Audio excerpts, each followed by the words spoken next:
अब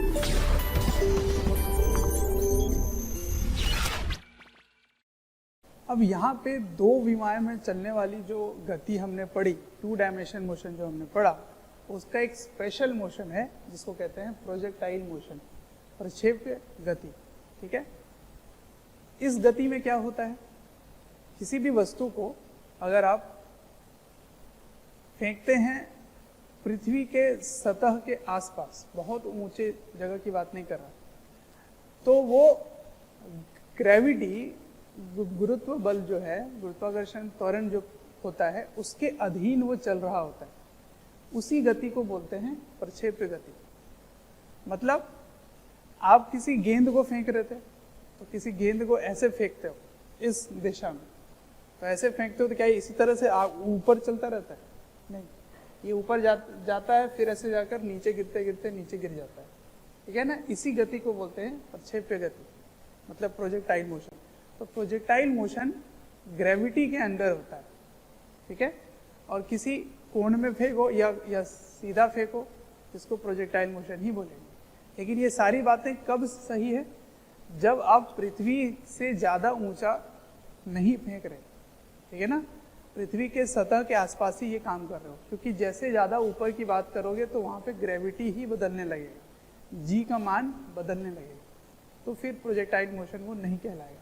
ठीक है, तो अर्थ के आसपास, नियर अर्थ ये काम हो रहा होता है। तो उसके पहले मैं आपको कुछ जानकारी दे देता हूँ टू डायमेंशन मोशन में, जबकि मैंने ये त्वरण में भी बता रखा है आपको, एक वन डायमेंशन मोशन में भी बता रखा है। फिर मैं उस चीज को याद दिलाता हूँ। देखिए क्या है वो चीज, यदि वेग सदिश, ठीक है, एवं त्वरण सदिश एक ही दिशा में हो, मतलब इसके मध्य कोण कितना है, कोण 0 डिग्री है, या फिर विपरीत दिशा में हो, इस प्रकार हो। ठीक है ना, तो त्वरण एवं वेग विपरीत दिशा में है, तो यहाँ कोण कितना है, 180 डिग्री। किसके मध्य कोण की बात हो रही है? वेग एवं त्वरण के मध्य कोण की बात हो रही है। ठीक है, वेग एवं त्वरण के मध्य कोण की बात हो रही है, जो कि 180 और 0 डिग्री है। यदि इस प्रकार का कोई बात है, मतलब वेग और त्वरण एक ही दिशा में है या विपरीत दिशा में है, तो वस्तु किस पथ में वो चलेगा, वो सीधी रेखा होगी। ठीक है ना, वो स्ट्रेट लाइन जाएगा, बिल्कुल स्ट्रेट आगे चलता जाएगा। तो यदि वेग एवं त्वरण एक ही दिशा में है, तो इसकी पथ कैसी होगी? इसमें पथ होगी स्ट्रेट लाइन पाथ। ठीक है ना, मतलब बिल्कुल सीधी रेखा में वस्तु चलता जाएगा, इस प्रकार चलता जाएगा। ठीक है, ऐसा ही चलता जाएगा सीधी रेखा में। कब?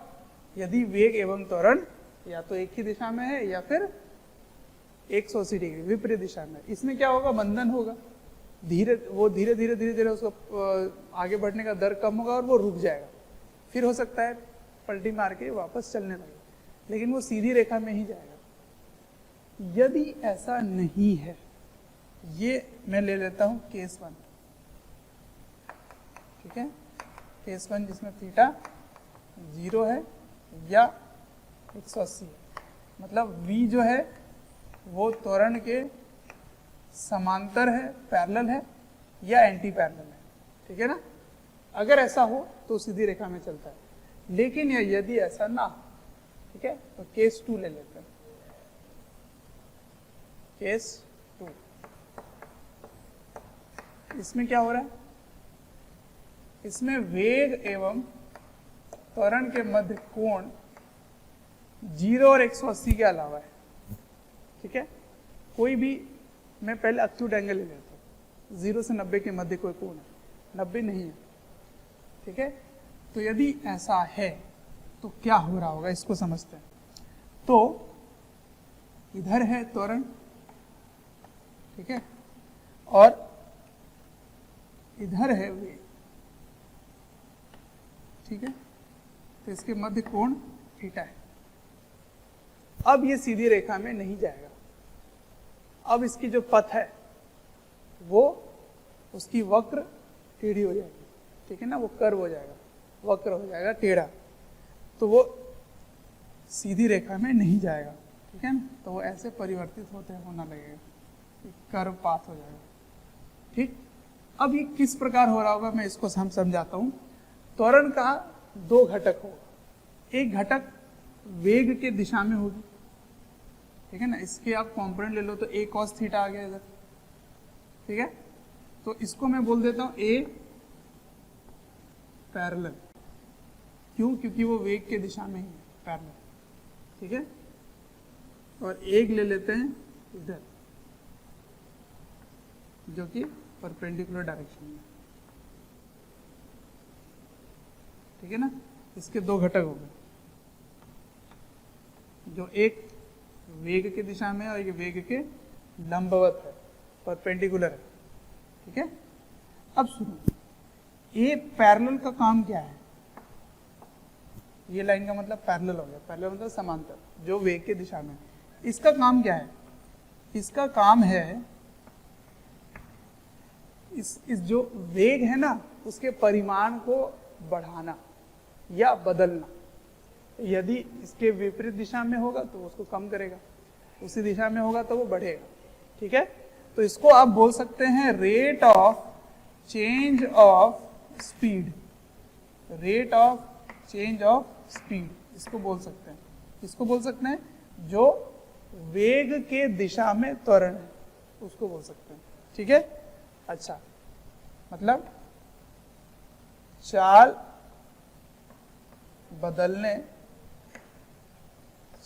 बदलने का दर, ठीक है ना, किस दर से चाल बदल रहा है, स्पीड की बात हो रही है, ठीक है। अच्छा, अब इसका काम क्या है, इसका क्या काम है, तो इसका काम है ये इस वस्तु की दिशा बदलता है, ठीक है ना, दिशा बदलने का काम किसका है, ए परपेंडिकुलर, लंबवत, परपेंडिकुलर का निशान है ये, तो इसका काम क्या है, इसका काम है changes direction, it changes direction, ठीक है, दिशा बदलता है, ठीक है, इसको लिखोगे दिशा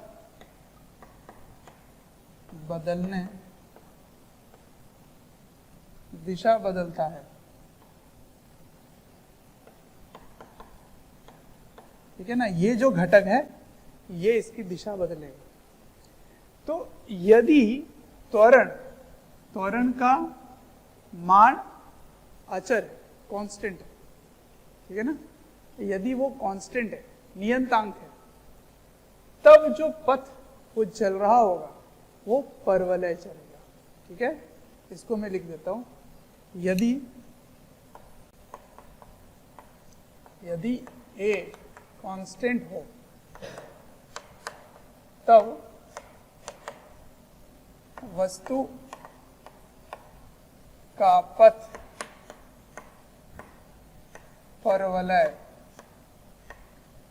परवलय का मतलब क्या है, पैराबोला, ठीक है ना, तो पैराबोला हो जाएगा पथ का, तो ये पैराबोलिक चलेगा, ठीक है ना, सर्कुलर नहीं होगा, वृत्ताकार नहीं होगा। वृत्ताकार होने के लिए क्या होना चाहिए, वेग और त्वरण के मध्य 90 डिग्री होना चाहिए, मतलब सिर्फ लंबवत होना चाहिए, इधर नहीं होना चाहिए, ठीक है। अच्छा, तो पथ परवलय होता है, ठीक है ना, परवलय होता है। तो वस्तु का पथ परवलय होता है, पैराबोलिक होगा, कब, जब a कांस्टेंट होगा और उनके मध्य कोण 0 से 90 के मध्य, इनफैक्ट 90 से ज्यादा भी हो, कोई भी डिग्री हो, ठीक है ना, तो 90 नहीं होना चाहिए बस, तो उसका पथ कैसा होगा, पैराबोलिक होगा, ठीक है। पैराबोला क्या होता है, पैराबोला याद है आपको, पैराबोला इसको भी बोलते हैं, और इसको भी बोलते हैं। ये कब होता है? ये y और x है, y x। ये कब होगा? जब ये y इक्वल्स टू प्लस के एक्स है ना, ये पॉजिटिव हो गया। अब अगर इस प्रकार है, ऐसा हो जाएगा कब? जब y नेगेटिव होगा, ठीक है। अच्छा, ये कब होगा? जब y रूट एक्स के प्रोपोर्शनल होगा, ठीक है। तो ये इस प्रकार का होगा। तो y equals to x square, ऐसा ग्राफ हो गया, और ये इस प्रकार हो गया। अगर कुछ शिफ्ट होगा तो आगे से चला जाएगा, है ना, या ऊपर से भी आया तो ये ऐसा, मान लो ये t बराबर 0 पे 0 नहीं है, ये तो यहाँ है कहीं, तो ऐसा भी हो जाएगा, ठीक है। ये बात हो गई। और इसमें भी ऐसा हो सकता है कि अगर ये नेगेटिव हो जाए, तो नेगेटिव होगा तो नीचे से इस प्रकार हो जाएगा, है ना, ऐसा हो जाएगा। मतलब ये गणित है, गणित इसमें लगाते रहिए, अपने आप ही परवलय का मतलब समझ में आ जाएगा कि कैसा हो। अब इसी में आगे स्पेशल पढ़ने वाले हैं, ग्रेविटी की बात करेंगे, जिसमें g जो है वो त्वरण है, और त्वरण तो कांस्टेंट ही होता है ना। तो वहां पर ये बात देखेंगे कि किस प्रकार वो काम करेगा, कि प्रोजेक्टाइल मोशन यानी प्रक्षेप्य गति पथ को कैसे चेंज करेगा, और कब हम बोलेंगे कि ये प्रक्षेप्य गति है, ठीक है। तो प्रक्षेप्य गति के लिए क्या बताया मैंने? त्वरण ग्रेविटी के अंदर होना चाहिए, और किसी भी वस्तु को आप पृथ्वी के आसपास ही फेंकें, ठीक है। देखते हैं प्रक्षेप्य गति। तो प्रक्षेप्य गति पे सबसे पहला है ग्राउंड टू ग्राउंड, मतलब आप ग्राउंड से फेंकेंगे और ग्राउंड में ही जाके वस्तु गिरेगी वापस, ठीक है। तो केस 1 पे आते हैं। सबसे पहले case 1, ground to ground projection. Projection मतलब प्रक्षेपण, ठीक है ना। मतलब समझना इस पॉइंट को, कि मान लीजिए ये आपकी क्षैतिज है, ठीक है। यहां से आपने एक वस्तु को फेंका ऐसे u वेग से थीटा कोण पर। तो आप जब इस वस्तु को फेंकते हैं तो आप क्या देखते हैं कि ऐसे जाता है, ऐसे ऊपर जाकर ऐसे गिर जाता है। तो ग्राउंड से आपने फेंका और ग्राउंड में ही जाकर वो गिर रहा है, ठीक है। तो इस प्रकार के गति को पढ़ने वाले हैं। तो देखिए, इसको पढ़ने के लिए क्या करेंगे, अक्ष में इसको विभाजित कर देंगे, ठीक है। तो देखिए, इधर वाला जो है ये हो गया x अक्ष, और इसके लंबवत एक अक्ष ले लेंगे जिसको बोलेंगे y अक्ष, ठीक है। और ये है पॉजिटिव, ये भी है positive, positive x positive y, ठीक है।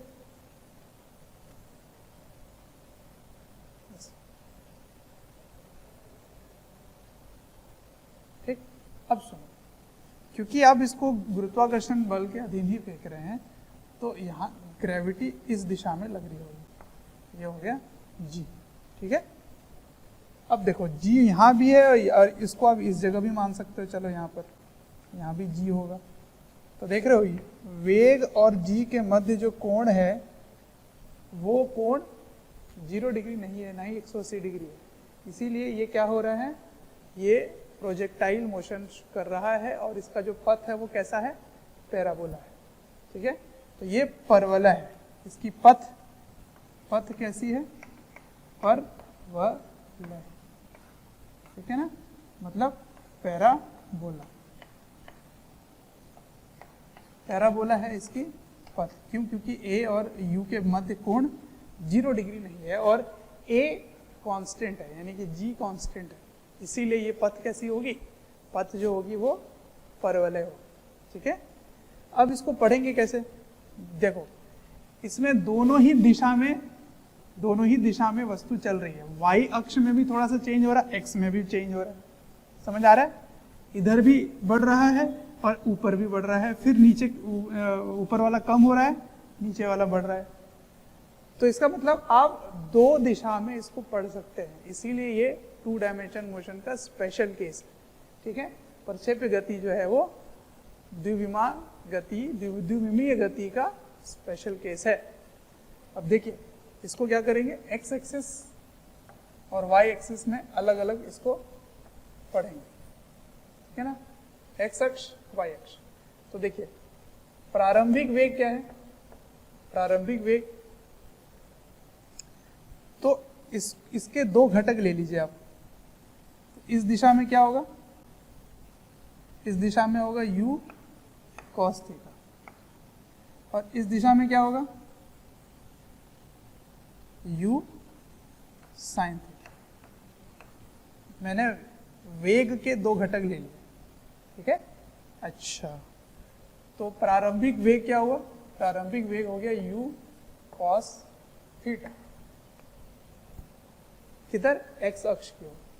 y अक्ष की ओर प्रारंभिक वेग क्या है, तो y अक्ष की ओर है प्रारंभिक वेग, ये y एक्सिस, ये x एक्सिस। तो y अक्ष की ओर प्रारंभिक वेग क्या है, u sin theta. Thank you dear students, हमें ढेर सारा प्यार देने के लिए। डेली हजारों स्टूडेंट्स हमारे वीडियोस से लाभ उठा रहे हैं, उनको काफ़ी बेनिफिट पहुंच रहा है हमारे वीडियो लेक्चर से। आपसे एक रिक्वेस्ट है कि डिस्क्रिप्शन बॉक्स पे एक लिंक है, उस लिंक को क्लिक करें और अपनी एनरोलमेंट सुनिश्चित करें। और साथ ही जिनको स्टडी मटेरियल या फिर डाउट सेशन चाहिए वो प्रीमियम कोर्सेज के लिए भी एनरोल कर सकते हैं, ठीक है। अच्छा, एक्स अक्ष की ओर त्वरण क्या है, सारा का सारा त्वरण वाई अक्ष में, तो एक्स अक्ष में कितना है, 0। सारा का सारा त्वरण वाई अक्ष में है, किधर है, नीचे की ओर। आपने ऊपर की ओर प्लस माना है तो नीचे की ओर क्या हो गया, माइनस, तो माइनस जी रखेंगे, ठीक है। मैंने आपको बताया कि एक्स अक्ष की ओर जो भी गति हो रहा है उसका कोई भी असर वाई अक्ष की ओर नहीं होगा, और वाई अक्ष की ओर जो भी गति हो रहा है उसका कोई भी असर एक्स अक्ष की ओर नहीं होगा, क्योंकि ये जो त्वरण है इसकी कोई भी घटक एक्स अक्ष की ओर नहीं आएगी, क्योंकि ये यहां से तो लंबवत ही है, ये 90 डिग्री है, तो इस जी का कोई भी घटक एक्स अक्ष की ओर नहीं आएगा, ठीक है। तो अगर ऐसा है तो एक्स अक्ष की ओर त्वरण 0 हो गया। इसका मतलब आप देखिए एक्स एक्सिस में जो गति है वो किस प्रकार की गति होगी बताओ, तो एक्स अक्ष की ओर त्वरण 0 है, इसका मतलब यूनिफॉर्म मोशन होगा, एक समान गति होगा, ठीक है, यूनिफॉर्म मोशन, एक समान गति होगा। और ये कैसा है, नॉन यूनिफॉर्म मोशन है, लेकिन यूनिफॉर्मली एसेलरेटेड मोशन। अब एसेलरेटेड मोशन के बारे में आपने क्या पढ़ा हुआ, जब त्वरण कांस्टेंट हो, अचर हो, नियतांक हो, तब इसके 3 समीकरण लग सकते हैं, है ना। v बराबर u plus a T, s बराबर ut plus half A T square, v square u square 2as, ठीक है। ये सारी चीजें आप यहाँ लगा सकते हैं, और यहाँ पर यूनिफॉर्म मोशन है तो इसमें त्वरण 0 है, तो एक ही समीकरण लगेगा यहाँ पर, ठीक है। तो देखते जाइए, अब एक्स एक्सिस में जो विस्थापन होगा, विस्थापन उसको कैसे लिखोगे, तो विस्थापन एक्स अक्ष की ओर क्या होगा, केवल u इंटू टी, बस a तो 0 ही। अच्छा, अब इधर क्या क्या लगा सकते हैं, इधर सारे समीकरण लगा सकते हैं। v बराबर u, अब ये देखो माइनस है, ठीक है ना, तो यहाँ लगेगा minus g t, v equals to u plus a t में माइनस जी टी होगा, ठीक है। तो s y अक्ष की ओर होगा, ut minus half a in the y direction, तो ए वाई में क्या है जी, तो जी टी स्क्वायर, ठीक है। उसके बाद क्या लिखेंगे, वी वाई बराबर u y minus 2GS in the y direction, ठीक। तो इसको मैं नाम दे देता हूं, ये हो गया पहला समीकरण, ये हो गया दूसरा समीकरण, ये हो गया तीसरा समीकरण, ये हो गया चौथा समीकरण, ठीक है ना, 4 समीकरण है, ठीक है। तो ये सारे समीकरण लगाकर आप किसी भी वक्त कहीं पर कुछ भी निकाल सकते हैं, ठीक है। तो देखते जाइए जरा ध्यान से, कुछ चीजें जो आपको अगर पहले ही निकाल के रख लेंगे, उसके सूत्र बना लेंगे तो काफी आसान होगा आगे पढ़ना, ठीक। उनमें से एक है ये वाली दूरी को क्या बोलोगे, ये वाली दूरी को क्या बोलोगे, ये हो गया अधिकतम ऊंचाई, तो इसको एच मैक्स बोलेंगे, ठीक है। अच्छा, ये वाली दूरी को क्या बोलेंगे, यहाँ से यहाँ तक के दूरी को बोलेंगे रेंज, इसको आर से लिख दिया मैंने, तो इसको क्या बोलेंगे रेंज, रेंज का मतलब परास, ठीक है, क्षैतिज परास, क्षैतिज परास, ठीक है।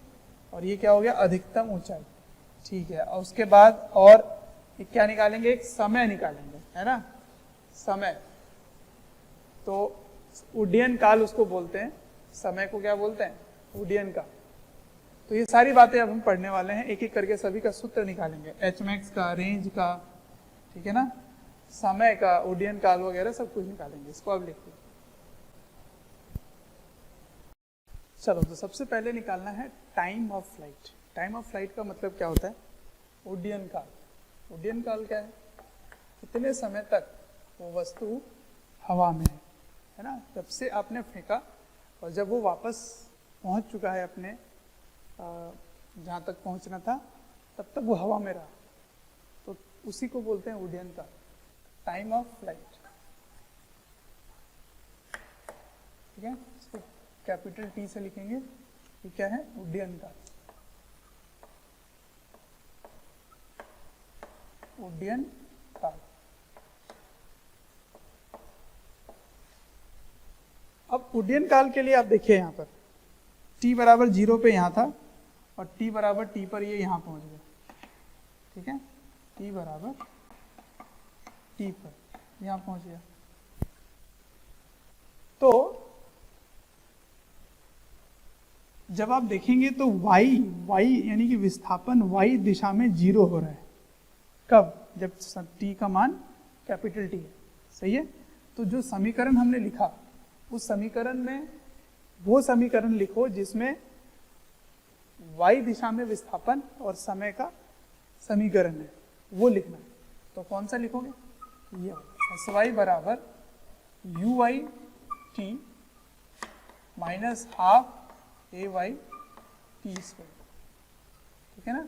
तो यहाँ क्या लिखोगे, जब समय उड्डयन काल है उस समय विस्थापन 0 है, ठीक है ना। तो यहाँ क्या लिखोगे, 0 बराबर यू वाई का मान क्या है, you sine theta T minus half g t square, ठीक है। तो यहाँ से एक बार टी कॉमन लोगे तो एक 0 हो जाएगा, एक चीज तो 0, हाँ सही बात है, टी बराबर 0 पे हो वहाँ। और दूसरा क्या आएगा, दूसरा आएगा टी बराबर, ये 2 चल गया इधर, तो 2u साइन थीटा बटा जी, ये आ गया, ठीक है। तो इसको आपको सूत्र बनाकर याद कर लेना है। तो समय उड्डयन काल क्या होगा, उड्डयन काल होगा 2u साइन थीटा बाई जी। याद करो, मैंने आपको बताया था कि जब आप किसी वस्तु को ऐसे ऊर्ध्वाधर फेंकते हो ऊपर, तो उसका समय काल क्या होता है, उसका भी उड्डयन काल क्या होता है, समय कितने देर तक वो हवा में रहता है, वापस आपके हाथ में कब आएगा। तो उसका आंसर था 2u बाई जी। यहाँ पे u की 2 घटक हो गए, u cos theta, u sin theta. तो केवल u sin थीटा ही यहाँ पे निर्भर कर रहा है। इसका मतलब अभी भी वही सूत्र है, सिर्फ वो वाला u ले रहे हो जो लंबवत है, ठीक है ना। तो इसको आप इस प्रकार भी याद रख सकते हो कि ये है 2uy बाई g, ठीक है ना। y दिशा की ओर जो वेग था, प्रारंभिक वेग, उसी से उड्डयन काल आता है, ठीक है। अच्छा, अब समय पता चल गया। अब निकालते हैं अधिकतम ऊंचाई, ठीक है, h मैक्स, अधिकतम ऊंचाई, मैक्सिमम हाइट। तो मैक्सिमम हाइट को मैंने लिखा है h मैक्स, ठीक है, और ये है अधिकतम ऊंचाई, अधिकतम ऊंचाई,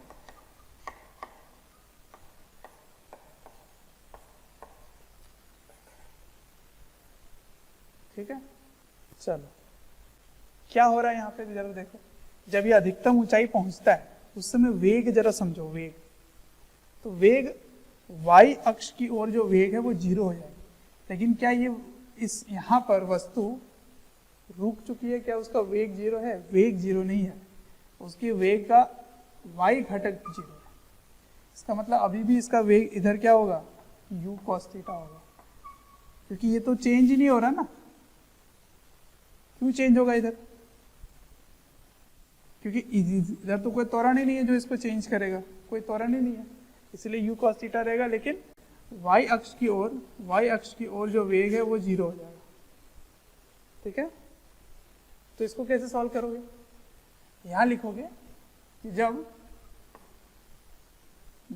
sy का मान h मैक्स है ना, sy तो है ये y अक्ष की ओर अधिकतम ऊंचाई है, उस समय आप क्या बोलेंगे कि vy का मान 0 है, ठीक है। अब इसको सॉल्व कीजिए, तो vy स्क्वायर बराबर uy square minus 2ay sy, तो ये 0 हो गया। uy क्या है? u sin theta, u sin theta का whole square minus 2g h max,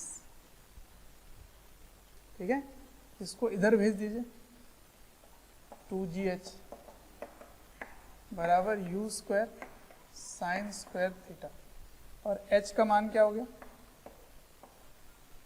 h का मान हो गया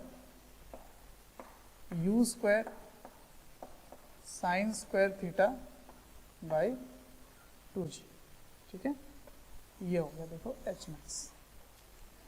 फिर से मैं बोलूँगा, याद करो, जब आप प्रारंभिक मतलब एक दिशा में, एक विमा में पढ़ रहे थे, वन डायमेंशन में पढ़ रहे थे, उस समय h मैक्स का आंसर क्या आया? u square by 2g। यहाँ पे क्या आया? u sine square, u sine theta का होल स्क्वायर है, देखो u साइन थीटा का होल स्क्वायर है। इसका मतलब अभी भी मेरा सूत्र वही है, सिर्फ उसको किस प्रकार याद करना है? उसको याद करना है u y का स्क्वायर बटा 2g, इस प्रकार याद करना है। इसका मतलब किसी भी वस्तु को जब आप फेंकते हो तो वेग का ऊपर वाला ही घटक, ऊपर वाला घटक जो है लंबवत घटक है, वही उड्डयन काल में आता है, ठीक है, और वही h मैक्स के लिए भी आता है, ठीक है। तो ये सूत्र आपको याद करके रखना है, ये दोनों ही सूत्र बिल्कुल याद करके रखना है। लेकिन ये याद करते समय ये भी ध्यान रखना है कि ये कब लगेगा। ये लगेगा जब ग्राउंड से ग्राउंड का प्रोजेक्शन हुआ है, मतलब अगर आप क्षैतिज में फेंक रहे हैं, हॉरिजॉन्टल फेंक रहे हैं, तो हॉरिजॉन्टल में जहाँ फेंके वो हॉरिजॉन्टली वहीं पहुँच गया, तभी तो sy 0 होगा। मैंने क्या किया, यहाँ पे sy 0 लिया और समय का मान ले लिया, उस समय जो समय खर्च हुआ है वही समय उड्डयन काल हुआ। उसके बाद अधिकतम ऊंचाई के लिए मैंने क्या किया, vy का मान 0 कर दिया, ठीक है। vy का मान 0 मतलब अधिकतम ऊंचाई के समय वेग 0 होगी, लेकिन केवल लंबवत वाला वेग 0 होगा, क्षैतिज वाला वेग 0 नहीं होगा, तो वहाँ पे u cos थीटा आ रहा है। तो ये सूत्र हो गया, ये आपको ये सब याद कर लेना है, ठीक है। अब इसमें मैं अगला निकाल के दिखाऊंगा आपको, ये रेंज क्या होगी, ये परास क्या होगा, ठीक है ना। ये परास, क्षैतिज परास, तो यहाँ से यहाँ की दूरी ये ज्ञात करना है। तो आप खुद से ट्राई कीजिए क्या होना चाहिए। इस दिशा में आपको क्या निकालना है, विस्थापन निकालना है। तो इस दिशा में वेग क्या है, u cos थीटा। क्या कोई त्वरण है इधर, नहीं है, तो इसका मतलब आप लिखोगे केवल स्पीड इंटू टाइम, मतलब u cos theta into time. Time कितना खर्च हुआ, तो इतना खर्च हुआ उड्डयन काल वाला समय, तो उसको इससे गुणा करोगे और निकालो क्या आ रहा है, लिखो। तो अगला है क्षैतिज परास, ठीक है ना, हॉरिजॉन्टल रेंज। तो नंबर 3 हॉरिजॉन्टल रेंज।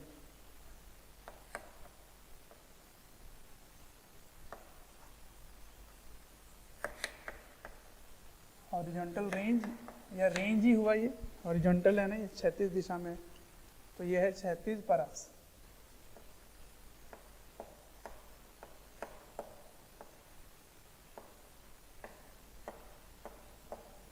क्षैतिज परास, ठीक है, ये निकालना है। तो देखिए ये रेंज कैसे निकालोगे, तो ये इस दिशा में आपको केवल दूरी निकालना है। तो कैसे लिखेंगे, तो जब समय का मान उड्डयन काल है, उस समय x दिशा की ओर जो आपने दूरी तय किया है वही क्या कहलाएगा, रेंज, ठीक है ना। तो यहाँ आते आते समय के कितना हो गया, t बराबर t हो गया, ठीक है। तो ये चीज हो गया परास।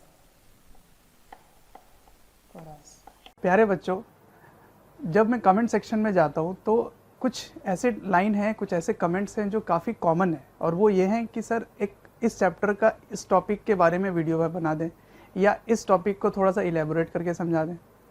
तो प्यारे बच्चों, मैं आपसे रिक्वेस्ट करना चाहता हूँ कि सबसे पहले तो हमारे चैनल को सब्सक्राइब करें और बेल आइकन को हिट करें। इससे क्या होगा कि कोई भी नोटिफिकेशन आप मिस नहीं करेंगे। मैं ये इसलिए कह रहा हूँ क्योंकि जिस टॉपिक के बारे में आप पूछ रहे होते हैं या आप रिक्वेस्ट कर रहे होते हैं, वो हमारे चैनल्स में ऑलरेडी वीडियोज़ हैं। आप अगर चैनल विजिट करेंगे तो प्लेलिस्ट भी बने हुए हैं, और प्लेलिस्ट से आप अपने जो डिमांड है, जो आपके पर्टिकुलर टॉपिक्स हैं, उनको आप विजिट करके पढ़ सकते हैं। ठीक, चलिए इसको सॉल्व कर लें। तो आप लिखेंगे एस एक्स दिशा की ओर क्या होगा, यू एक्स इंटू टी। अब एक्स अक्ष की ओर प्रारंभिक वेग क्या है, यू कॉस थीटा। तो आपने लिख दिया यहाँ पे यू कॉस थीटा। और उड्डयन काल क्या आया था, देख लो पीछे, वो आया था, अगर भूल जाओ तो केवल वन डायमेंशन याद रख लो। वन डायमेंशन में क्या था, 2u/g। इसमें u y वाला जो है वही आता है, तो 2u sin theta by g, ठीक है। देखो इसको अब इसको सॉल्व भी कर सकते हैं आगे। कैसे लिखेंगे, देखिए ध्यान से, u स्क्वायर हो गया, ठीक है, ये हो गया u स्क्वायर। उसके बाद 2 sin थीटा cos थीटा को एक साथ रख लो, 2 sin थीटा cos थीटा। तो इसके जगह क्या लिख सकते हैं आप, ट्रिग्नोमेट्री लगा दो, तो ये बन गया ना sin 2 थीटा। इसका मतलब r बराबर क्या हो गया, u स्क्वायर sin 2 थीटा बटा g। ये हो गया रेंज, सही है। इसको याद रखने का एक और तरीका बताता हूं। ये क्या चीज है, ये है ux, ये क्या चीज है, ये है ui। तो इसको ऐसे भी याद रख सकते हो, 2ux इंटू ui बटा g, ठीक है ना। ये क्या है, रेंज है, तो यही रेंज हो गया, ठीक है। अब इस रेंज की अधिकतम मान क्या होगी, कि कितने कोण पे फेंकें कि रेंज अधिकतम हो जाए। तो अधिकतम मान होने के लिए ये अधिकतम होना चाहिए, और ये अधिकतम कितना हो सकता है, 1। तो 1 होने के लिए कोण कितना होना चाहिए, 90। मतलब 2 थीटा का मान 90 है, तो थीटा का मान कितना हुआ, 45 डिग्री, ठीक है ना। तो इसको लिख लीजिए, और आर मैक्स का मतलब अधिकतम क्षैतिज परास के लिए क्या होना चाहिए, या तो ऐसे समझ लो, dr बटा d थीटा बराबर क्या होना चाहिए, 0, है ना। मैक्सिमम मिनिमा निकाल रहे हो तो डिफ्रेंशिएट भी कर दो तब भी आंसर आ जाएगा उससे। तो डिफ्रेंशिएट करोगे साइन 2 थीटा वाला तो क्या आंसर आएगा, लिख के देखिए। तो यू स्क्वायर बाई जी, ये तो कांस्टेंट ही रहा, केवल कोण की बात हो रही है, यू स्क्वायर बाई जी ऐसे ही रहा। तो साइन 2 थीटा का डिफरेंशिएशन क्या होगा, तो इसको लिख दिया आपने cos 2 थीटा इंटू 2, ठीक है, बराबर जी, ठीक है। तो इसको डिफरेंशिएट कर रहे हो आप, cos 2 थीटा इंटू 2, ठीक है। तो सब कुछ उधर चला गया, cos 2 थीटा बराबर 0, सब कुछ उधर चला गया, 0 हो गया। तो इसका मतलब 2 थीटा क्या होना चाहिए, 90 डिग्री या पाई बाई 2 रेडियन। तो थीटा का मान क्या होना चाहिए, पाई बाई 4। तो देखो ये गणित से भी आ गया और इसे लॉजिक से भी लगा सकते थे। इसकी मान अधिकतम होगी 1, इसका मतलब 2 थीटा का मान होना चाहिए 90, तो थीटा का मान होना चाहिए 45 डिग्री, ठीक है। इसको क्या बोलते हैं, 45 डिग्री, ठीक है। तो जब 45 डिग्री से फेंकोगे तो क्षैतिज परास अधिकतम आएगी, ज़्यादा से ज़्यादा दूर तक आप फेंक सकते हैं, ठीक है ना। आपको लग रहा होगा कि अगर हम ऐसे ही फेंक दें 0 डिग्री पे तब तो बहुत दूर जाएगा, ऐसा नहीं है। 45 डिग्री पे फेंकोगे तभी वो दूर जाएगा, ठीक है। तो वो है कितना, आर मैक्स कितना है, आपने 45 डिग्री पे फेंका तो आर मैक्स आएगा, ठीक है ना। At theta equals to 45 degree range is maximum, range is maximum, ठीक है ना। तो आर मैक्स है कितना, तो आर मैक्स है ये पूरा 1 हो जाएगा, तो आंसर हो गया यू स्क्वायर बाई जी है, ये मैक्सिमम रेंज। अच्छा, मैक्सिमम हाइट क्या हो सकता है, मैक्सिमम हाइट होगा जब आप सीधा ऐसे फेंकोगे तो यू स्क्वायर बाई 2 जी है, और इसमें क्या आ रहा है, यू स्क्वायर बाई जी आ रहा है अधिकतम। इसका मतलब अगर आपको बोला जाए कि आप अधिकतम ऊंचाई तक कितना फेंक सकते हो और अधिकतम क्षैतिज परास कितना फेंक सकते हो, तो जो भी होगा वो क्षैतिज परास अधिकतम ऊंचाई से ज्यादा होगा, क्योंकि आपको ग्रेविटी के खिलाफ फेंकना होता है, और यहाँ पे इस तरह फेंक रहे हो जिसमें ग्रेविटी असर नहीं कर रहा। तो इसीलिए ये बात भी ध्यान रखना कि अगर आप फेंक सकते हैं तो अधिकतम ऊंचाई से डबल दूर तक आप फेंक सकते हैं क्षैतिज परास तक, क्योंकि इसमें यू स्क्वायर बाई 2g आता है, इसमें यू स्क्वायर बाई जी आ रहा है ना। तो कुछ छोटी छोटी बातें हैं जो बहुत इंपॉर्टेंट है। और एक बात समझ लो कि सेम रेंज आपको 2 कोण पे मिल सकता है, और वो कोण आपस में क्या होना चाहिए, कॉम्प्लीमेंट्री एंगल होना चाहिए, मतलब दोनों को जोड़ो तो वो 90 डिग्री आना चाहिए। मतलब समझना, अगर आप इस तरह से फेंक रहे हो, एक ऐसे गया और दूसरा ऐसे गया, तो दोनों में देख रहे हो रेंज सेम आ रहा है, लेकिन एक का कोण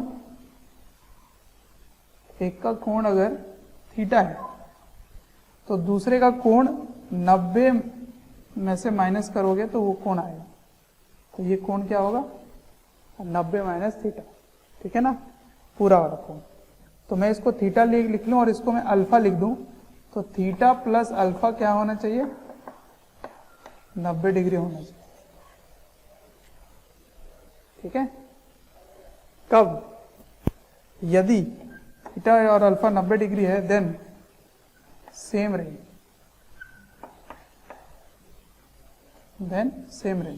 रेंज समान आएगा, ठीक है ना, दोनों ही कोण में।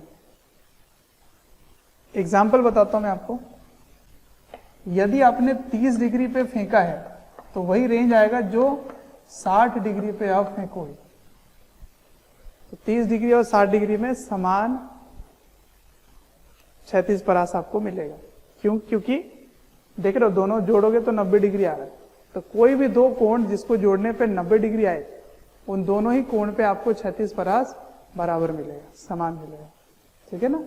तो सेम रेंज आपको मिलता है यदि ये बात होती है, ठीक है। ये बहुत इंपॉर्टेंट है, छोटी छोटी बातें हैं जो इंपॉर्टेंट है, ठीक है, इसको नोट डाउन कीजिए। अगला हमें देखना है कि किसी भी क्षण वेग क्या होगी, ठीक है। तो मैं मान लेता हूँ कि फिर से इस प्रकार से ऐसे चल रहा है, ठीक है ना। तो मैं किसी भी t समय पर वेग निकालना चाहता हूँ, है ना। तो वेग इस प्रकार है, ये वेग, ठीक है। तो इसके दो घटक होंगे, एक घटक इधर, एक घटक इधर, ठीक है ना, ऐसे। तो इसके vy मान लो, ये vy हो गया और ये हो गया vx, ठीक है ना, ये हो गया vx। तो आपको ये देखना है कि जो v घटक है, ये जो v सदिश है, ये कैसे लिखेंगे। तो v सदिश मैंने आपको पहले सिखाया 2 डायमेंशन में कैसे लिखते हैं, vx i cap plus vy j cap, याद करो मैंने सिखाया था आपको। तो वही काम यहाँ करना है, इसको लिखोगे vx i cap plus vy j cap, ठीक है ना। तो ये अगला है, मैं क्या बता रहा हूँ यहाँ पे, यहाँ बता रहा हूँ वेग, वेलोसिटी एट एनी इंस्टेंट, मतलब किसी भी क्षण अगर आपको वेग पता करना है, वेग, तो वेग के दो घटक होंगे इसके, x दिशा में बदलने वाला है नहीं, तो x दिशा में क्या आएगा, u cos theta i cap, इसमें कोई परिवर्तन नहीं आएगा। py क्या होगा, u sin theta minus gt, याद करो मैंने vy निकाल के रख रखा है उधर कॉलम, अगर आपको याद हो, है ना। तो ये u sin theta minus gt का j का, ठीक है, ये v सदिश हो गया। तो ऐसे देखेंगे आप,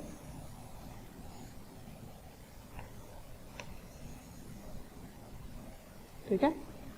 अब सुनो, यदि मैं आपसे ये जानना चाहता कि v सदिश क्षैतिज से कितने कोण बना रहा है, ये फाई, तो कैसे बताओगे आप। तो tan फाई को क्या लिखोगे, tan फाई लिखोगे vy बटा vx, vy बटा vx, ठीक है ना। अब vy कैसे लिखेंगे, u sin theta minus gt बटा vx, vx क्या होगा, u cos थीटा, ठीक है ना। ये हो गया tan फाई। फाई क्या है बताओ, फाई है कोण, कहां से, कोण है जो v सदिश क्षैतिज से बना रहा है, यानी कि हॉरिजॉन्टल से, क्षैतिज से, ठीक है ना। तो अगर v सदिश पूछा जाए कि ये जो कोण है, थीटा नहीं है, ये फाई है, मैंने थीटा लिख दिया गलती में, फाई, थीटा तो ये वाला थीटा है ना, यहां से जो आपने फेंका था वो वाला थीटा है, सही है, ऐसे ये u है यहाँ पे, ठीक है। अच्छा, यदि आपसे इसका परिमाण पूछा जाए, मैग्नीट्यूड क्या होगा, तो मैग्नीट्यूड कैसे लिखोगे, मैग्नीट्यूड बराबर रूट के अंदर u cos थीटा का whole square plus u sin theta minus gt का होल स्क्वायर, ये हो गया इसका परिमाण, ठीक है ना। इसी को बोल देंगे स्पीड, बोलेंगे इसको, क्या बोलेंगे, गति, चाल हो गया, स्पीड हो गया, ठीक है। वेग नहीं है, वेग अगर बोला जाए तो ये होगा वेग, क्लियर है यहाँ तक। तो ये हो गई बात, अगर किसी भी क्षण वेग पूछा जाता तो, है ना, तो वेग पूछा। अब मैं अगला आपसे पूछना चाहता हूं कि इसकी पथ का समीकरण क्या है, इक्वेशन ऑफ ट्राइजेक्टरी, ठीक है ना, ये आपको पता करना है। तो अगला है इक्वेशन ऑफ ट्राइजेक्टरी,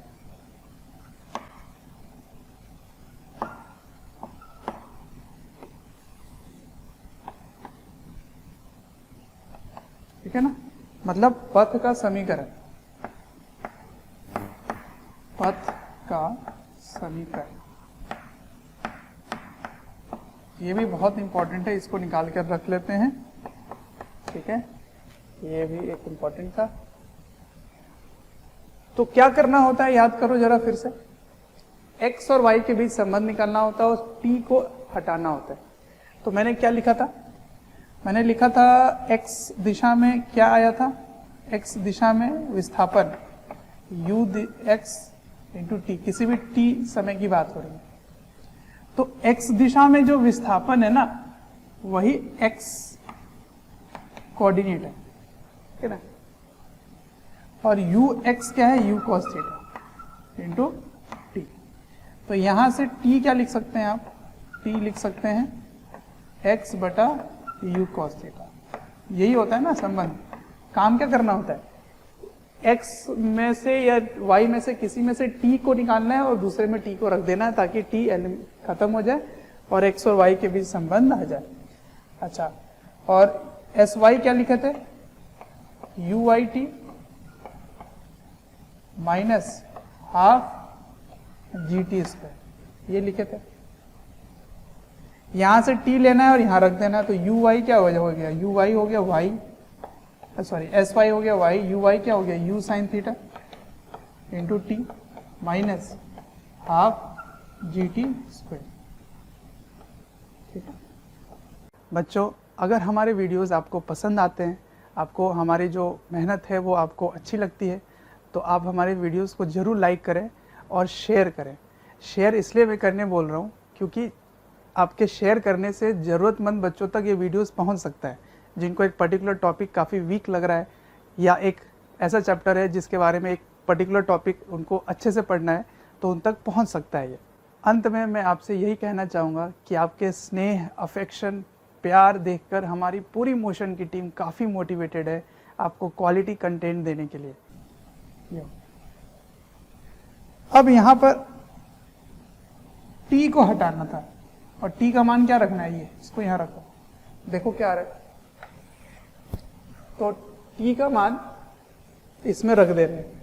तो t का मान रखने पे क्या आ रहा है, देखिए जरा ध्यान से, u sine theta into T है, टी का मान यहाँ रख दो, तो x बाई यहाँ से रखो t का मान u cos थीटा, है ना, minus half g t square, T का मान यहाँ से रखो, तो एक्स स्क्वायर बटा you square cos square theta. Clear है? अब देखते जाओ, यू कट जाएगा, ठीक है, तो साइन थीटा बटा कॉस थीटा क्या हुआ, टेन थीटा, तो y बराबर x टेन थीटा माइनस, इसको या तो नीचे रखो या ऊपर भी ला सकते हो, कोई भी एक, तो इसको लिख लिया आपने, तो इसको लिख सकते हो जी एक्स स्क्वायर, इसको ऊपर ला सकते हो या नीचे रख सकते हो, कोई बड़ी बात नहीं है। तो ऊपर लाओगे तो ये क्या बन जाएगा, सेक स्क्वायर थीटा बटा 2 यू स्क्वायर, ठीक है ना। तो इसको आपको याद रख लेना, इसको याद कर लो,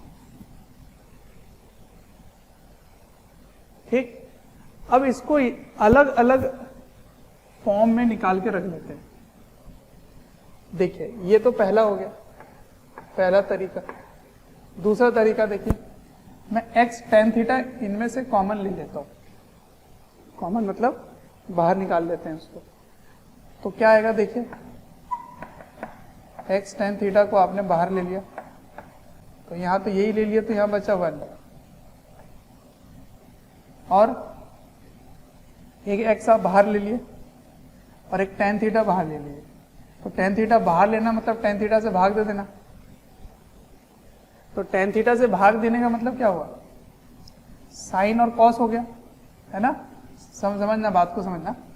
आप क्या कर रहे हो, tan थीटा कॉमन ले रहे हो, तो tan थीटा से भाग दे दो, तो tan थीटा से भाग दोगे तो यहाँ पे क्या आएगा, देखिए ध्यान से, इस जगह पे आएगा जी एक्स स्क्वायर बटा 2 यू स्क्वायर, कॉस नीचे कॉस स्क्वायर था, इसको कॉस स्क्वायर ही रहने दो, कॉस स्क्वायर थीटा, यहां पर भाग आ जाएगा tan थीटा, क्योंकि आप tan थीटा कॉमन लिए, वहां तो था नहीं तो आपने भाग कर दिया। अभी tan थीटा को क्या लिख सकते हैं, साइन थीटा बटा कॉस थीटा, ठीक है, ये लिख सकते हैं। अब ये दोनों एक दूसरे को कैंसिल कर देंगे, तो ये क्या हुआ, साइन थीटा कॉस थीटा 2 और यू स्क्वायर, इस जी को भी नीचे ले आइए, ठीक है, इस जी को नीचे ले आते हैं। तो अच्छा यहाँ से तो एक एक्स बाहर आ चुका है, एक्स आपने कॉमन लिया तो एक एक्स कम हो गया। अब मैं क्या कह रहा हूँ, इस जी को भी यहाँ से नीचे ले आइए, तो उसको नीचे ले आते हैं, चलो, है ना, इसको यहाँ से हटा लो, तो इसको हटा लिया और यहाँ पे डिनोमिनेटर में ले आया। अब जरा ध्यान से देखो फॉर्मूले में क्या दिख रहा है आपको, 2u² cos theta sin theta. 2u² sin theta cos theta क्या होता है, बोलो क्या होता है? ये तो रेंज होता है, 2u² sin theta cos theta by G, ये तो रेंज होता है, परास होता है ना।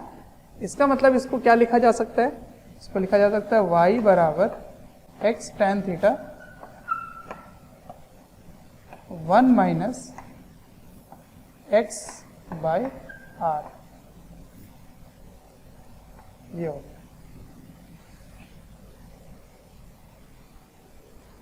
इसको भी आपको याद रखना है, ये भी एक तरीका हो गया, ठीक है ना, दो हो गए। तीसरा क्या कर सकते हो, सेक स्क्वायर को टेन स्क्वायर के टर्म में क्या लिख सकते हो, याद है वो formula, sec square theta minus tan square theta equals to 1, तो sec square theta equals to 1 plus tan square theta, तो इसके जगह 1 प्लस टेन स्क्वायर थीटा लिख सकते हो। तो पूरी इक्वेशन किस में बन जाएगी, टेन स्क्वायर में बन जाएगी, है ना। तो यहाँ पे 10 होगा, यहाँ पे टेन स्क्वायर, मतलब पूरी इक्वेशन 10 में आ जाएगी। 10 में क्वाड्रेटिक भी हो सकता है, तो वो भी एक तरीका है, वो भी एक फॉर्म है जिसको आपको याद रखना होगा। तो ये सब छोटे छोटे फॉर्मूले हैं जो काफ़ी इंपॉर्टेंट हैं, क्वेश्चंस में यूज होते हैं, ठीक है। तो मैं लिख दूँ, इसको लिख देता हूँ जो मैं बोल रहा था। तो यहाँ पर ऐसे लिख सकते हो कि put sec square theta equals to 1 plus tan square theta, तो ये क्या हो जाएगा, y बराबर x time theta minus G X square 1 plus tan square theta बटा 2u², ठीक है ना। तो टेन स्क्वायर थीटा सब पूरा देखो 10 में बन गया ये इक्वेशन, ठीक है, ये रेंज है, इस प्रकार है, ठीक है। चलिए, अच्छा यहाँ बच्चों एक और बात मैं बताना चाहूंगा आपको कि देखिए यहाँ जो x है, ये x का कोफिशिएंट नेगेटिव है, देखिए x स्क्वायर का कोफिशिएंट नेगेटिव है, तो y x स्क्वायर का फलन बन रहा है और यहाँ पर एक ऋणात्मक बात, इसका मतलब x स्क्वायर है तो ये एक परवलय बनेगा, ये बात तो सत्य है, तो ये पैराबोलिक हो गया। लेकिन इससे मुंह किधर खुलेगा, तो नीचे की ओर खुलेगा, ऐसे, ठीक है ना। तो इसीलिए इसका जब भी आप किसी वस्तु को फेंकते हैं तो ग्रेविटी के नीचे ये परवलय पथ में जाता है, और ये इसमें आप गणित से भी देख पा रहे हैं, ठीक है। तो ये बड़ा इंपॉर्टेंट पॉइंट है, इसको आप नोट डाउन कर लीजिए।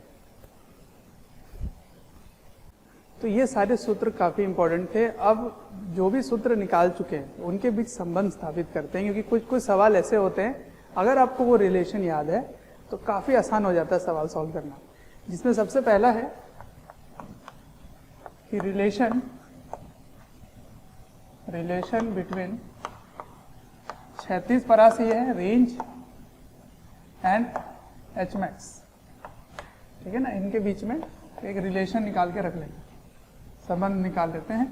तो देखिए r का मान क्या आया था, याद है आपको, r का मान आया था u² sin 2 theta by G, ठीक है। और h का मान क्या आया था, h का मान आया था u² sin square theta by G, है ना। अब इसको r को h से भाग दे दो, ठीक है।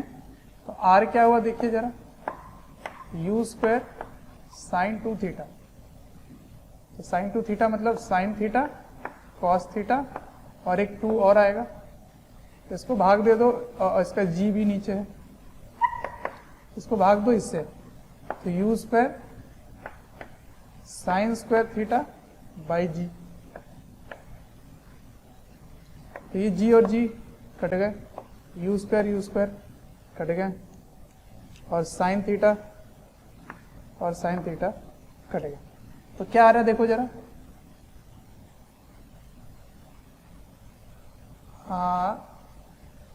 एच मैक्स सही है, you square by 2g, sorry यहाँ 2 होगा ना, नीचे में 2 होगा, तो यू स्क्वायर बाई 2g, इसका 2 यहाँ पर होगा, तो ये 2 चल गया ऊपर, तो ऊपर आके क्या बना 4,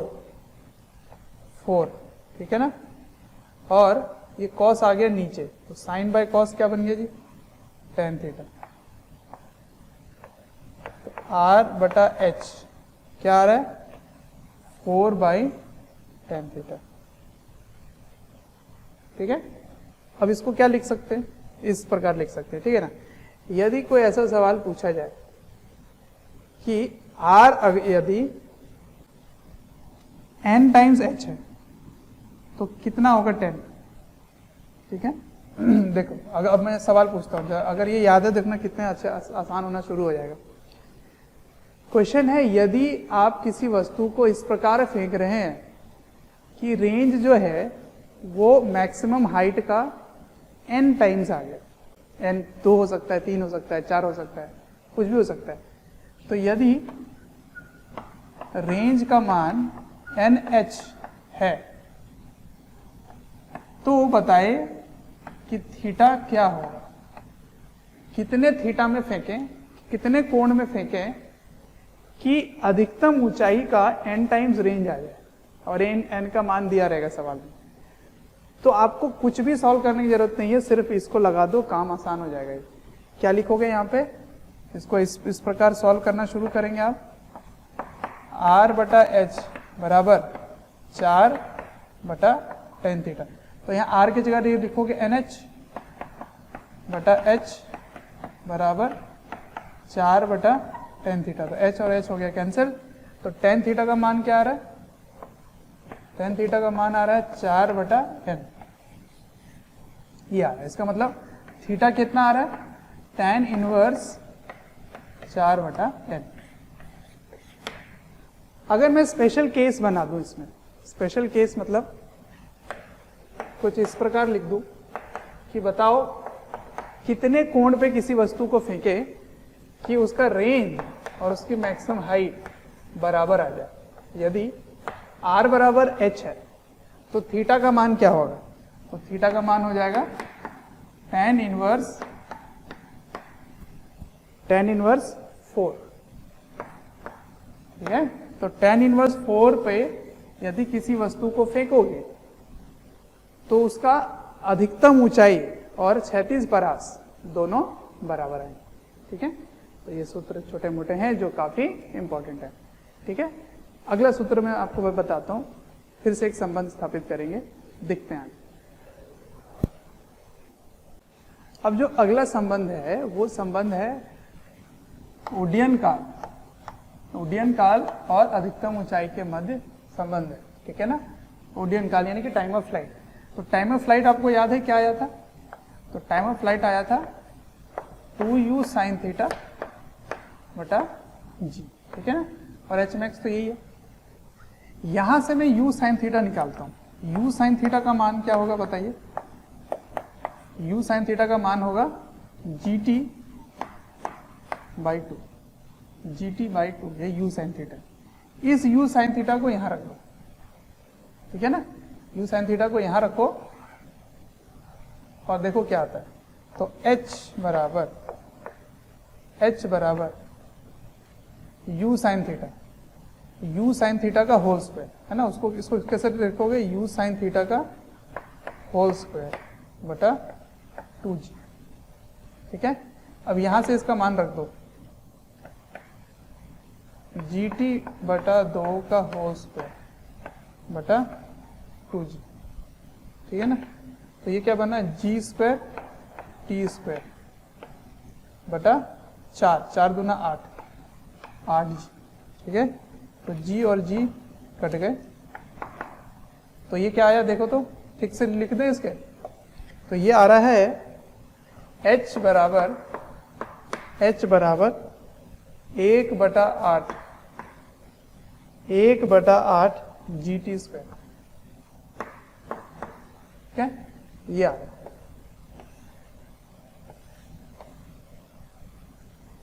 या फिर उल्टा तरह से लिखो, तो टी क्या आएगा, टी आएगा 8 H बटा G का रूट। ठीक है ना। तो ये दोनों ही सूत्र याद रख लीजिए, छोटे मोटे हैं, काफी काम आ जाते हैं। ये H का मतलब क्या है, अधिकतम ऊंचाई, T का मतलब क्या है, टाइम ऑफ फ्लाइट। तो इसके मध्य एक संबंध पहले से मैंने डिराइव करके रख लिया है, ताकि कभी ये दिया जाए तो ये निकाल लो, ये दिया जाए तो ये निकाल लो। ठीक है ना। चलो फिर से आगे बढ़ते हैं एक और संबंध की तरफ।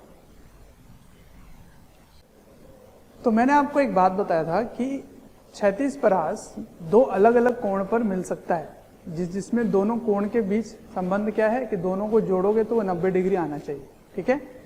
तो वो किस प्रकार आया था, जरा मैं फिर से बना देता हूं। देखिए ध्यान से, यहां पर अगर इस प्रकार आपने फेंका है किसी वस्तु को ऐसे, ठीक है, तो एक को फेंका आपने u वेग से फेंका है।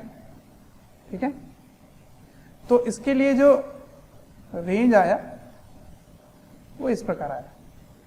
फिर आपने एक और फेंका इधर से, तो यहां से जो रेंज आया वो इस प्रकार आया। ठीक है। ये क्या है, थीटा, ये थीटा कोण है, और ये भी u से ही फेंकोगे, u से फेंकोगे तभी रेंज सेम आएगा। ये चीज का ध्यान रखना आपको कि दोनों का u सेम होना चाहिए और थीटा अलग अलग होना चाहिए। और थीटा इस प्रकार होना चाहिए कि एक कोण अगर थीटा है तो दूसरा कोण क्या होगा, दूसरा कोण होगा 90 माइनस थीटा, दूसरा कोण होगा 90 माइनस थीटा। ठीक है। अब दोनों के लिए रेंज एक समान है। ठीक है। ये x है, ये y है।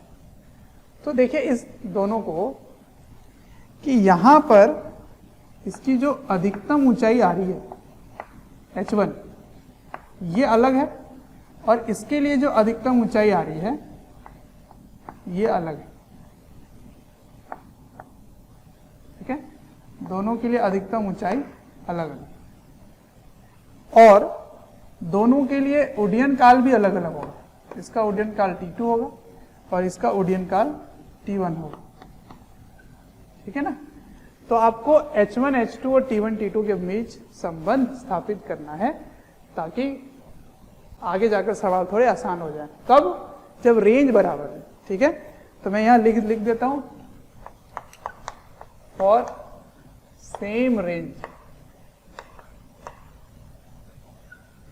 ठीक है। रेंज सेम है, मतलब क्षैतिज परास बराबर है, तब जाके आपको बताना है अधिकतम ऊंचाई का अनुपात क्या होगा और उड्डयन काल का अनुपात क्या होगा, ये आपको बताना है। ठीक है।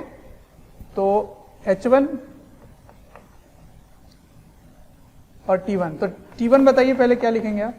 T1 लिखेंगे 2u sine theta by g। ठीक है। T2 क्या लिखेंगे, 2u sine 90 minus theta by G. तो ये क्या बन गया, 2u cos थीटा बाई जी बन गया। अब मैं अनुपात निकाल रहा था, तो T1 अनुपात T2 क्या होगा, देखिए 2u sine theta 2u by G तो सेम ही होगा। इसका मतलब ये क्या बन गया, साइन थीटा बटा cos थीटा। इसका मतलब ये बन गया tan थीटा। तो इसको अब याद कर लीजिए। पहला कि उड्डयन काल के बीच संबंध कैसा होगा, T1 बाई T2 बराबर tan थीटा। दूसरा संबंध H1 एवं H2 के संबंध।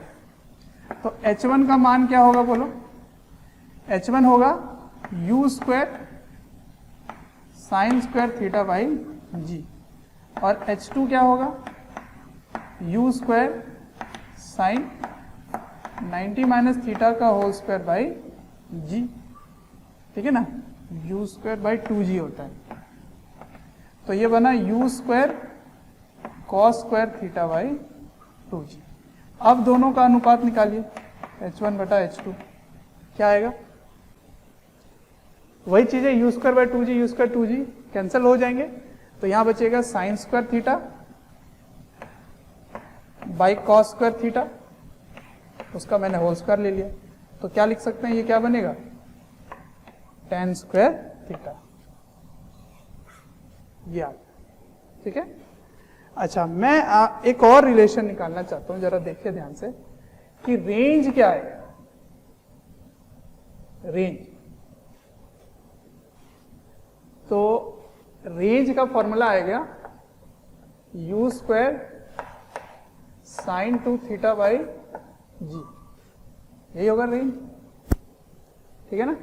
अच्छा, h1 क्या है, h1 आपने निकाल रखा है, h2 निकाल रखा है, तो मैं h1 और h2 को गुना कर देता हूं, इन दोनों को गुना कर देता हूं, तो देखो तो क्या है, ये दोनों तो ठीक है रिलेशन, मैं एक तीसरा निकाल रहा हूं, इन दोनों को गुना कर दो, तो गुना करने पे क्या आएगा, यू स्क्वायर गुना हो गया तो बन गया u की घात 4 sine square into cos square बटा नीचे में क्या बन गया 4g स्क्वायर। ठीक है ना, ये बन गया। मैं क्या कर रहा हूं, इसको स्क्वायर कर देता हूं दोनों साइड, तो ये क्या बना, r स्क्वायर बराबर u की घात 4, और ये साइन 2 थीटा को लिख सकते हैं 2 साइन थीटा, तो बन गया 4 sign square theta cos square theta बटा जी स्क्वायर। समझ में आ रहा है क्या कर रहा हूं मैं, इसको स्क्वायर कर रहा हूं। अब देखो जरा, इन दोनों में कोई संबंध आ सकता है क्या, देखिए जरा ध्यान से, देखिए यहां 4 है, यहां डिनोमिनेटर में 4 है, तो इसका मतलब मुझे ऊपर 4 चाहिए, है ना, इस जगह में 4 चाहिए, और इनको एक जैसा मैं बनाना चाह रहा हूं, तो मैं समझ रहा हूं कि ये आना चाहिए 16h1 H2। अगर मैं इसको 16 से गुना कर दूं तो ये 4 ऊपर आ जाएगा, और अगर मैं 4 ऊपर लाता हूं तो ये बन गया रेंज। इसका मतलब r square is equal to 16h1 H2। ये भी एक बड़ा इंपॉर्टेंट रिलेशन है जिसमें आपको याद रखना है, r is equal to 4 root h1 h2। समझ में आया कैसे किया मैंने, मुझे रेंज चाहिए था इसमें, तो मैं 16 इधर और 16 इधर गुणा कर दिया, तो ये 4 ऊपर आ गया तो इसके जैसा दिखने लगा ये, तो ये ऐसा आ गया। ठीक है, तो ये सारे रिलेशन काफी इंपॉर्टेंट है, इनको आप नोट डाउन कीजिए। ठीक है, बस इतना ही। कोई भी चैप्टर या वीडियोस आपको डिटेल में ईयर लॉन्ग वाले वीडियोस चाहिए और काफ़ी डिटेल में वीडियोस आपको चाहिए, तो आपको एक नंबर दे रहा हूँ, टोल फ्री नंबर है, आप इनको कॉल करें और डिटेल में आप बात कर सकते हैं और पूछ सकते हैं। नंबर है 1800 2121 799।